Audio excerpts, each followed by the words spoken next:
Josh Hasten here, Israel Uncensored, on the Land of Israel Network at thelandofisrael.com for Monday, the 9th of September, 2019, the 9th also of the month of Elul, 5779. Hope you're doing well in your part of the world. Don't forget, you can always get in touch with me, Josh at thelandofisrael.com. On Facebook, it's Joshua Hasten, or Josh Hasten, Israel Advocacy and Journalism. That is my page. On Twitter, at Josh Hasten, and on Instagram as well. Now, yesterday I was at a conference sponsored by the Middle East Forum and their Israel Victory Project. It was held in Ramat Gan near Tel Aviv, and this was a gathering of politicians, academics, IDF soldiers, former IDF soldiers, some top-ranked soldiers, by the way, all different types of people from a broad spectrum on the political scale, if you will, getting together to discuss what it means for Israel to achieve victory over its enemies. The Israel Victory Project started about 3 years ago to steer U.S. policy toward backing in Israel victory over the Palestinians. That's the text here that I'm reading. To resolve the Arab-Israeli conflict, this new paradigm seeks to convince those Arabs that the Jewish state will endure. So I'm going to play some clips now of the different people I spoke to at the Israel Victory Project conference just yesterday. I'm here in Ramat Gan, Israel, at a conference run by the Middle East Forum. This is the Israel Victory Project, and the director of the Middle East Forum in Israel is my good friend Danny Seaman here at the conference. And Danny, if you can't tell me what the goals are of today's event. What are we doing here in Ramat Gan, Kfar Maccabiah? Well, this is a continuation of our efforts over the past few months, past few years, but particularly in the past few months, because of the heightened election spirit going on and political atmosphere in Israel, that we wanted to focus on our concept of an Israel victory as a way of resolving the conflict here in the Middle East.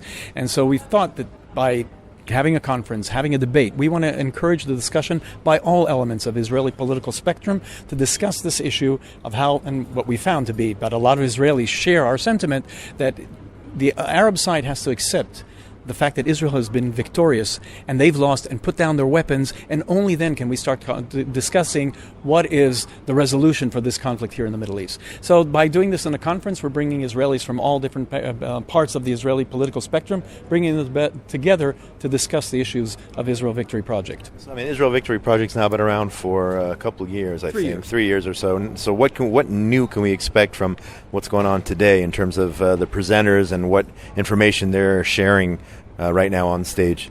Well, what's happened up until now in the past few years, we've been concentrating on the political echelon. We didn't have in the past few months because there has been no political echelon, but we had a lobby in the Knesset from all different members of the Zionist Israeli political parties, and we concentrated on that. What we've done in the past year, and especially in the past 6 months, has been to focus on increasing the debate in the Israeli society. That is through use of media, through use of public platforms, and here is the first time that we're actually having a forum of Israelis from different political aspects, academic, politicians themselves, security, and discussing and debating the issues that are important to the Israel Victory Project. That's Danny Seaman, a longtime friend, and the director of the Middle East Forum's Israel office here. Stay tuned for more. My name is Michiko Tamia. I'm a former general in the Israeli military. My last assignment, I was the commander of the Gaza division. And your message here today at the Israel Victory Project, you were just on the panel. Tell me in English what your message was in terms of how you see this movement going forward, the whole concept of Israel declaring victory over its enemies. I would say, like many Israelis, I believe that Israel has to move from deterrence to victory. And this can be done against terror organizations like Hezbollah and Hamas. And as long as they grow their force, they arm themselves, the danger to the state of Israel is growing with them. and deterrence is not enough to stop this process. Regardless of politics, it doesn't, we're right here before election, but to me, I don't want to talk to you about politics, but regardless of who you think will be the next prime minister, or if he's able to form a coalition or not, are you optimistic that a policy change can actually be put into place where Israel is able to achieve such a victory that you speak of? I have no special political knowledge, so I can't help you with that question. I think it's not a political question. It's a matter of Israel survival in this neighborhood, and it doesn't matter from what side of the map, of the political map you come. The important thing is the security of Israel, and the threat around us, the Islamic threat, is growing. And in some cases, we have to utilize more force in order to stop it and to defend Israel. And it has, I think at least, nothing to do with politics. So more force both in the north, both in the south, against all our enemies?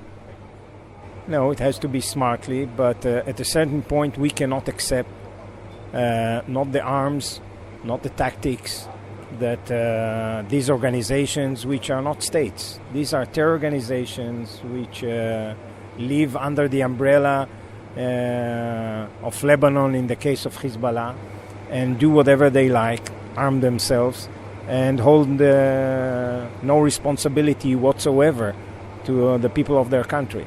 So this is the easiest state or situation for a terror organization, and they are taking advantage of it, and it's becoming more and more dangerous. And I think the question that was raised here today is, should we move from deterrence to a more active role against this organization? And I believe it has to be considered, at least in the near future in Israel, more carefully than till now. Greg Roman, Director, Middle East Forum. So tell me about the purpose of today's event, today's conference, the Israel Victory Project. What are we've been introduced to the Israel Victory Project before, but what is so special about today? Sure. So we've had articles that have gone out, conferences that have taken place in the past, but I think this is the first time where there has been these really in-depth discussions, debates, analyses which have been going on, which focus on both the moral, the political, and also the military and strategic ways in which victory is defined. Not in terms of the global academic terms, Clausewitz, or focusing on Sun Tzu, but on the way in which Israeli professionals and those who have been responsible for making decisions of both life and death, war and peace, and conflict, both describing it like we saw in the last panel with the media, but also those politicians who are going to be sitting in the security cabinet for the next 4 years after these elections, if we have a government takes place. But the ways in which they see their vision of the conflict. And I think this election has been missing conversations, the Knesset Omek, to be able to have a very specific discussion on their policy vis-a-vis the Palestinians, and bringing them to the point that if we continue this generational deluge of being able to then I think that that's what we're trying to focus on today. And what have you heard so far today, something that stands out in terms of your organization's goals in the Arabs who live here, understanding that they've been defeated and that they should recognize that openly, and we can move forward from there? So it's not the recognition of defeat in the traditional military sense. It's like we won, they lost. No. What it means is that the way in which they see themselves in the world is not one in which sees the world without Jews, where they see themselves existing not as a dual nationality, but only Palestinian nationality. And Palestinian nationalism right now is based on the negation of Jewish nationalism or Zionism. The idea here is that once the Palestinians abandon their rejectionist ambitions, which is based on the idea that Jews shouldn't be here, then they can maybe start developing their own economy, polity, society, culture that's not based on rejecting someone else's.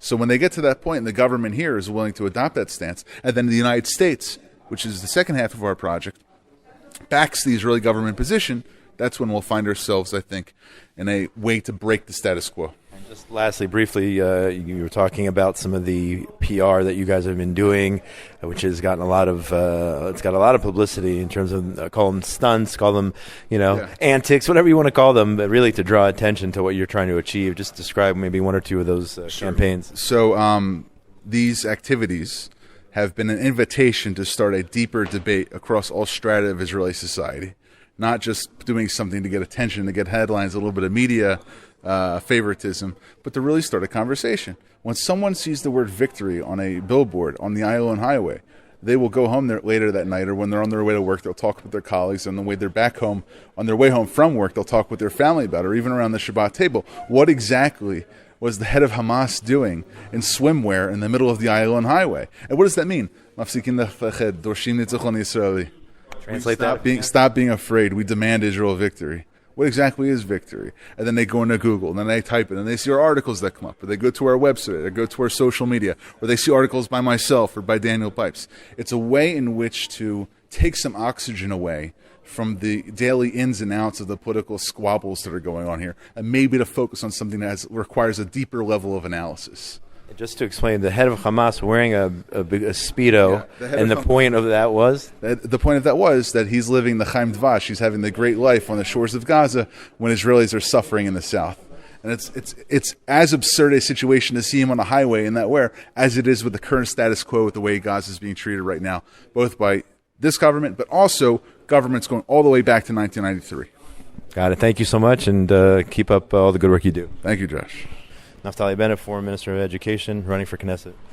Israel's victory means taking away the capability of our enemies to harm us, because I'm not working on their motivations. I don't think there's anything that we can do to make them accept us or want us. We have to defeat them, and then they will understand that we're here to stay forever. And we have to disarm them from the ability to hurt us. That's what we're doing today in Syria. That's what we did not do yet in Gaza, and what we're going to have to do in Gaza. You're optimistic? This is what happened? Netzach Yisrael lo yishaker. We've been around for almost 4,000 years, these folks, just a few decades, and we're going to win. And there you have it from the Israel Victory Project Conference yesterday. In other news, according to the Jerusalem Post, the IDF struck a terrorist cell in southern Gaza after a drone dropped an IED on a military position along the border fence on Saturday. No troops were injured. There was damage to IDF vehicles. This comes after Israel struck several Hamas posts in the northern Gaza Strip on Friday night after terror groups launched 5 rockets towards Israeli communities. Thank God no injuries reported, but there were sirens in Sderot and other communities. 2 people treated for shock, but as we know, every time a rocket is launched, there is damage which is done to the local population down there. It's been going on for 19 years. A small fire broke out after one of the rockets hit an open area near Sderot. It's business as usual with more Friday armed terrorists trying to infiltrate. Talking about Hamas, of course, and other terror gangs trying to infiltrate into Israel. One such terrorist caught with several knives on him, and the goal is to find the nearest Jew and murder them. And God bless the IDF soldiers who are down there 24/7, keeping us safe from these evil, evil people. And speaking of evil, the Palestinian Authority, according to Palestinian Media Watch, has paid almost 3.3 million shekels in financial rewards to the Hamas terrorists who carried out 2 suicide attacks on September 9th, 2003, one at a bus stop near Asaf HaRofeh Hospital, and another at Jerusalem's Cafe Hillel. I remember that. I was just a few blocks away from that horrible attack, which claimed the lives of Dr. David Applebaum and his daughter Nava the night before her wedding. So according to those calculations done by Palestinian Media Watch, the PA raising the salary of those involved in that attack, the belt makers of those suicide bombs, they are getting a raise to about 7,000 shekel per month. That is the Pay for Slay program. It is alive and well and functioning, rewarding those who have murdered Jews. And of course, it's on a scale. The more Jews you hurt, the more money you make. The more Jews you maim, murder, the more harm you do, the more money you make. And this is happening just right in front of our eyes. Pay for Slay program there from our so-called peace partners in the Palestinian Authority. I say send them on a one-way ticket out of here. And, of course, we try to finish the show with some positive news. Israel baseball. Israel, the baseball team, the national baseball team for Israel, trying to qualify for the 2020 Tokyo Olympics. They had a big victory over the Czech Republic just the other day, 6-1, and they were scheduled to play Sweden to continue on their journey to try to make the 2020 Tokyo Olympics. We wish them the best of luck. That would be unbelievable if Israel was able to send a baseball team to represent this country in next summer's Olympics. And that's going to do it for today. For the 9th of September, 2019, my name is Josh Hasten. This is Israel Uncensored on the Land of Israel Network at thelandofisrael.com. Get in touch with me, Josh, at thelandofisrael.com on Facebook, Joshua Hasten, or Josh Hasten Israel Advocacy and Journalism on Twitter at Josh Hasten, and on Instagram as well. Big shout out to Benjamin Bresky for all the work he does to get these shows up, as well as Tabitha Epstein for everything that she does behind the scenes. Most importantly, between now and when we speak again, please God, next week, everyone out there in the wonderful world of ours, be safe. Shalom, shalom, from a beautiful, beautiful day here in the land of Israel.